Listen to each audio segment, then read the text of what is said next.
So there we go.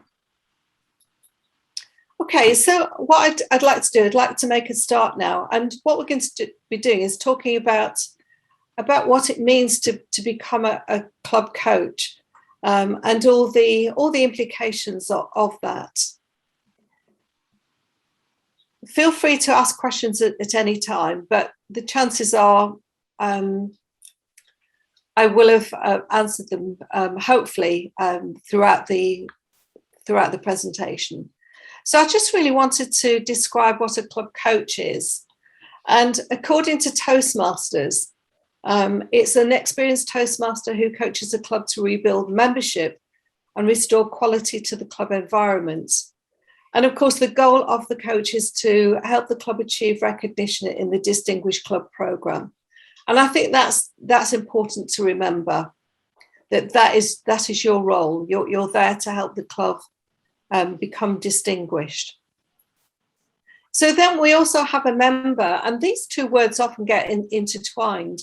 So what is a mentor? Well, in Toastmasters terms, we use mentors for a new club, and the mentor helps and supports the club for 6 months. But you're probably more familiar with a mentor within a club. And so a mentor within a club is that person who shares his or her knowledge and experience and expertise, with people who have less experience. So, and also we use mentors in the workplace. So I just wanted to be very clear on the difference between a coach and a mentor. And let's not get them confused, and let's not, let's not get them mixed up. Okay, so I've got a question for you. Sorry, just let me go back. Oops. So my animations, which I love doing, hasn't worked. So the question is, why do you want to become a coach? What do you get out of being a coach? So if you can unmute yourself and then just share with the rest of the group.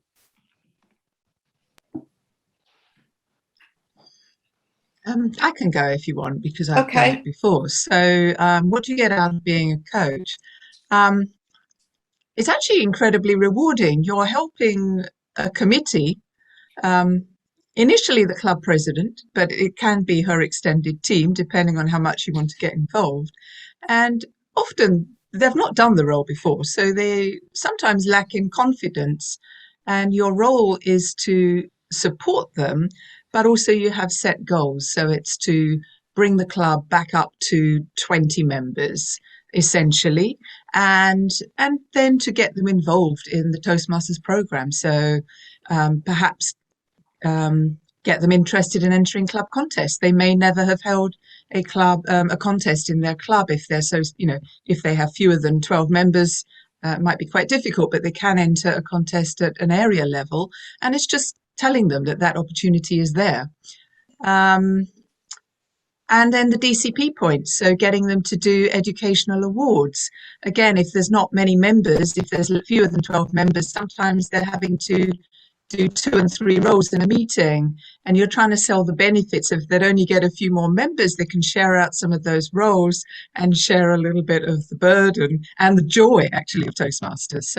So that's really what you're there for. It's a supportive role, and it gives you a tremendous sense of satisfaction actually, because when you see someone, when you give some advice and support, and you see that advice being implemented, and then you see them achieve results and their self-esteem go up, that gives you a tremendous amount of self-esteem. I don't know, it's kind of really rewarding. And it also, I think it shows you what you're capable of as well, that you can have an impact on other teams. So. Okay, Ruth, thank you. A very, very comprehensive answer. Would anybody like to add to that? Tom, you're unmuted. If you want to raise your hand.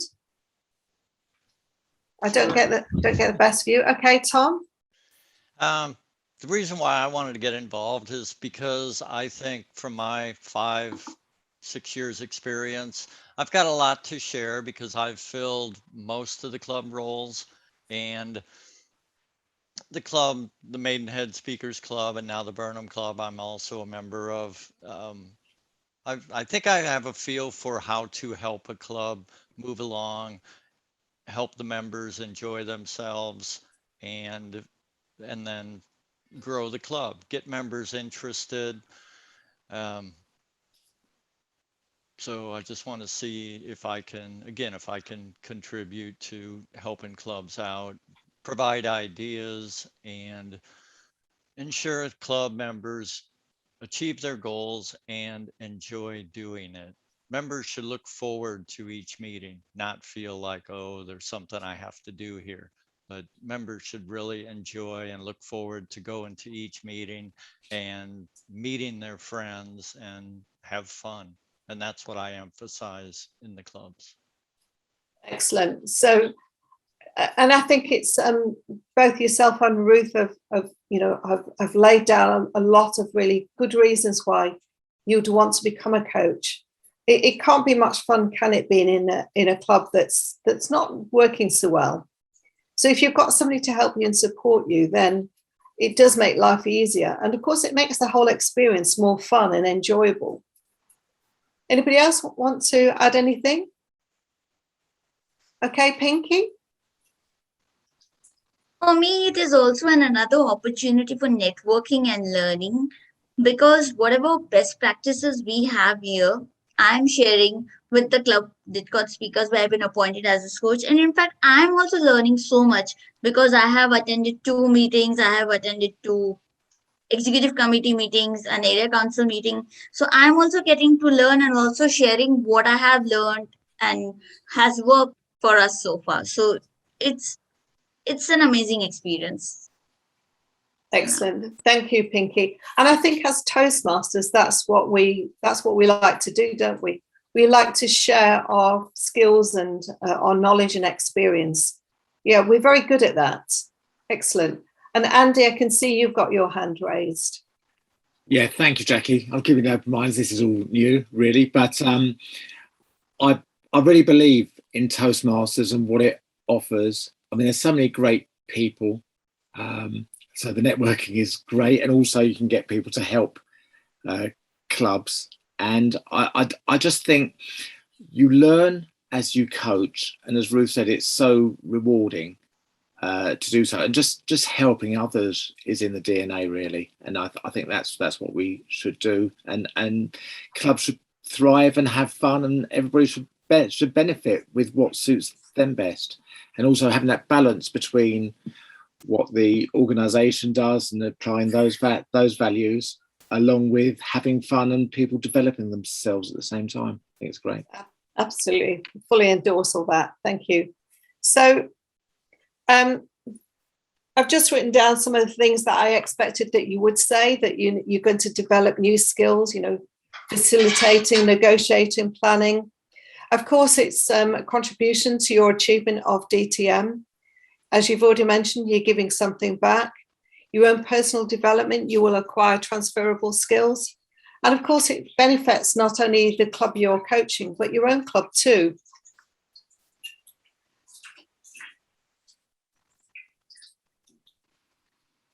So just a reminder how long the appointment will last.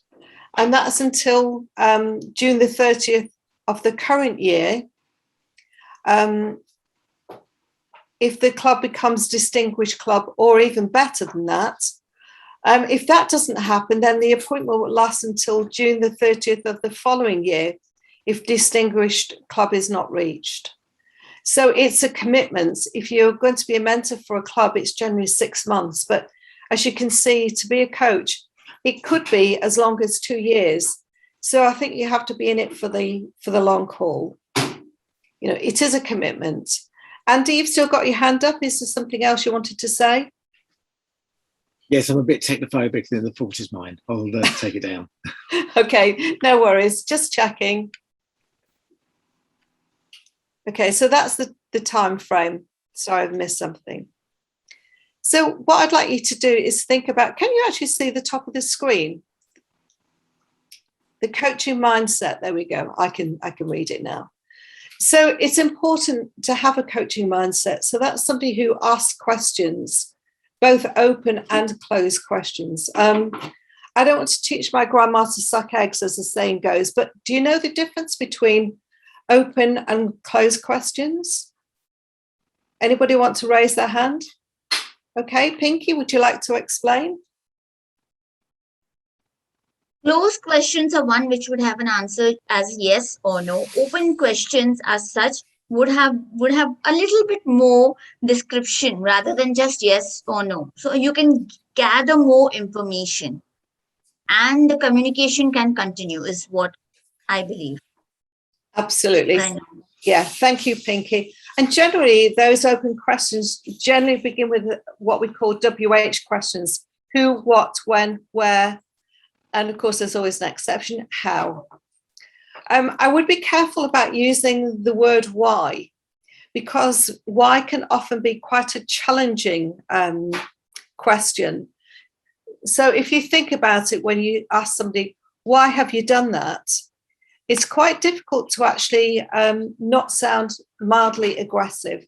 So I always recommend you avoid a why question. So ask lots of open questions and then ask some closed questions just for clarification. So for example, do you want the club to continue? Yes or no. It's straightforward, as simple as that. A good coach will actively listen. And of course, you will stay quiet and let the club speak or the club officers speak. You will stay in control and also see potential in that club. You know, recognize that there is potential, and with your help that the club will grow and succeed. Also, some helpful beliefs that, you know, you believe that people can learn, they can grow, they can change. There's more than one way of doing something, not just your way, but there's always another way. And if you remember that, you know, almost everybody wants to be successful. You know, we all want to achieve, don't we? We don't want to be part of a club that's failing. So we want to be successful. And people will rise to expectations that are set for them. You know, people do like challenges and they do want to grow. And they're generally committed to their own ideas, not your ideas. So that's what it's all about, really. It's about helping that club. So why do you need to have a coaching mindset? Well, you know, you're helping to save a club. So be gentle, be kind to that club. You know, because they may think they're doing absolutely everything okay. And they may think they've done everything they can, but it's just not working. So, you know, be gentle, be kind to them. Remember how it feels. And I always say, please do not give advice. But you may want to say, for example, when I was with another club, they did X and that really worked for them, rather than saying, you should do X. Because, you know, that can often sound quite aggressive. And we want to, you know, we want to ask those open questions, get the club to work out what is going wrong. You know, what do they need to do? Let them make those decisions. Let them think for themselves. So give them an opportunity to share what they think is going wrong, not what you think is going wrong. Obviously, you're going to share and tell them, you know, what your review is, what you've evaluated, but you know, just give it to them. So to be a coach, the qualification is that you've attended at least one session with a club retention team, which is this meeting tonight, that you've registered for a path before your appointment. You are familiar with the new, you know, the DCP points and how it all works, and you can explain it, because you're going to have to do that to the club officers. And you're a fairly new thing. You're not currently a member of a struggling club. So that means if you're a member of a club that has fewer than 12 members, you may not be eligible to be a coach. And another new thing that's come up is you cannot be a member of the club or become a member after your appointments. At one time, we allowed you to be, or Toastmasters allowed you to be a member of the club after you were appointed but I believe that is no longer the case. Perhaps I'll just double check with Diane. Diane, have we had any formal notification of that? Sorry, no, we've not had any formal notification on that, or indeed the member of a struggling club. But if your club has to be in good standing, Yes. even under the current regulations. So, okay, Andy. Okay, sorry. Thanks, Diane. Yeah, apologies. Just to be clear, can you become a member of the club after your coaching tenure expires? After it's expired, yes, you can, but you can't become, so for example, if you become a club, you couldn't become a member of that club the following week. But once your appointment is over, or your tenure is over, then yes, you can become a member. Thank you. Okay. Pinky? If I'm not wrong, I had received an email from TI where they were saying that now, as I have been appointed, I can become a member if I want. But I'll just double check that email. The interesting thing, Pinky, is yes, that is a standard email that gets sent out. But I was recently on a webinar given by a member of head office. I can't remember what her position is, but this is where she said that you can't be a member of the club. So I think it's a fairly new thing, but we haven't had a formal notification from Toastmasters International. Okay, so we may have to think about that one and review it, I think, and see what happens. Okay.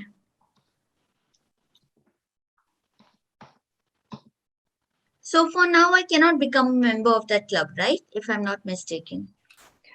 I think at the moment I would assume that you can't become a member. Is that an issue for you?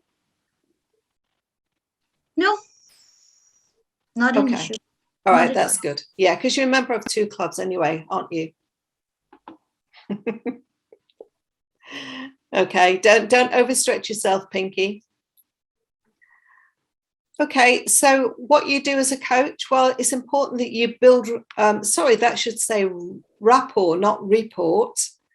Sorry, I missed that one.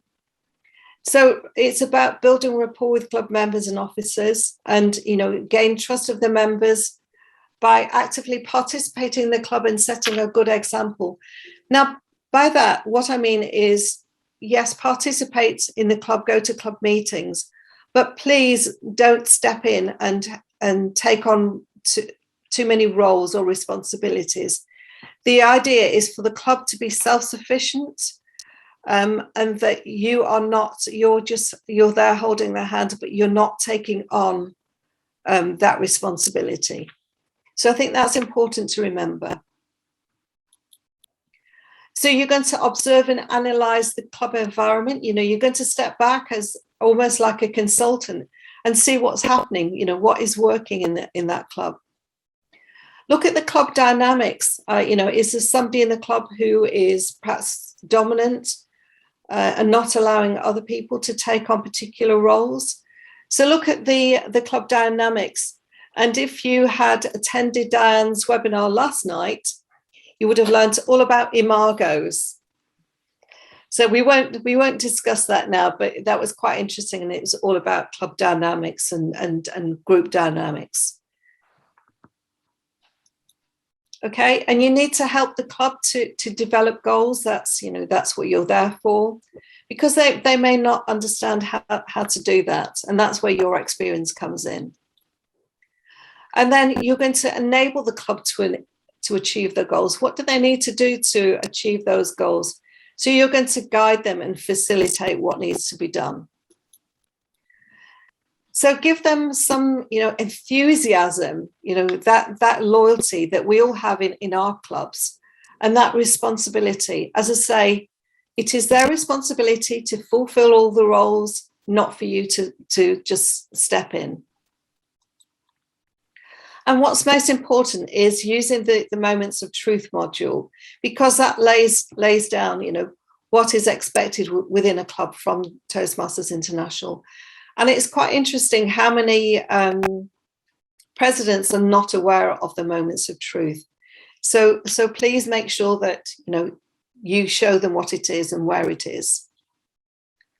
Help to build a leadership team, because without that leadership team, the club just can't sustain it. 20 members is the optimum. And if you've got less than 12, it's very, very hard to actually have a leadership team, isn't it? And also run meetings. And we do have something called a club coach troubleshooting guide, which you will find on Toastmasters International. But for anybody who's a member, who becomes a coach, I should say, I always send you a documentation that has links to all the resources available to you as a club coach. And that's one of them. Okay, so what I'd like you to do is I'd just like you to reflect and think for a moment and think about the skills that you can offer the club. So just have a moment of reflection, and then we'll discuss that.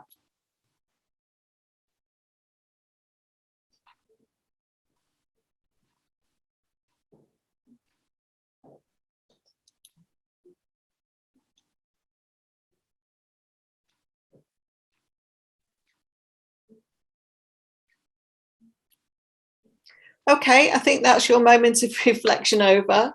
So what can you offer a club? What have you got that you know you can offer a club? Who would like to start? Oh, come on, don't be shy. Go, there you go, VJ. You tell us what you've got.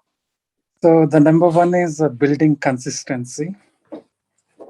In general, what happens is it is starting with the gap analysis, finding out what exactly the club needs, and facilitating by individually training the members and giving a constructive feedback. For example, some of the members might be having a fear factor to evaluate the speeches. Perhaps running a workshop for them, or facilitating a workshop and boosting their confidence, that will help them to pick up the roles. And Excellent. giving references where exactly look for the things, because the Toastmasters is a safe environment to practice. That's where it has been fundamentally built. Excellent. So you're certainly acting as a consultant in that role, aren't you? Yes. Yeah. Excellent. That's really good to hear. Thank you for that, VJ. Anybody else? Yeah, maybe ensuring like they know dates for diaries, you know, like key dates of, you know, when membership is renewed, when contests are going to be held, and that there are contests at different levels, not just at their club. And also explaining that they can visit other clubs, because not many are always, they're not always aware of that. So then they can get ideas of, you know, what happens in different places and take those ideas back. Okay. Yeah, and sometimes, so I want to share one more thing. So I remember, say at BMS, so our particular club president was feeling rather frustrated that I think it was her VPM at the time, and she was membership and PR, was not actually turning up to committee meetings. So I thought, maybe I'll address that.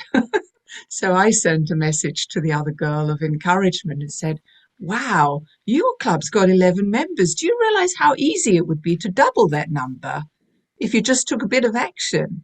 So I kind of went behind. I mean, sometimes it's to empower the president to do that role, but there's nothing wrong in going behind that and trying to help individual members as well, and then bringing them together as a cohesive team.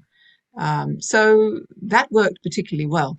That particular person took some action, got 3 new members into the room, and then they did a presentation to the company, and her self-esteem was boosted so much that the following year she decided to become club president. So there was someone totally disengaged, not turning up at committees, and the next year she's club president, doing an incredible job and built the membership. So Excellent, Ruth. That's a perfect example of you as a coach can act as that consultant, and and use whatever strategies you have to get the club members to work together and be motivated. And your loyalty and your enthusiasm has done that. It's sparked that interest. So well done there. Excellent. Thank you, Ruth. Anybody else want to offer their skills?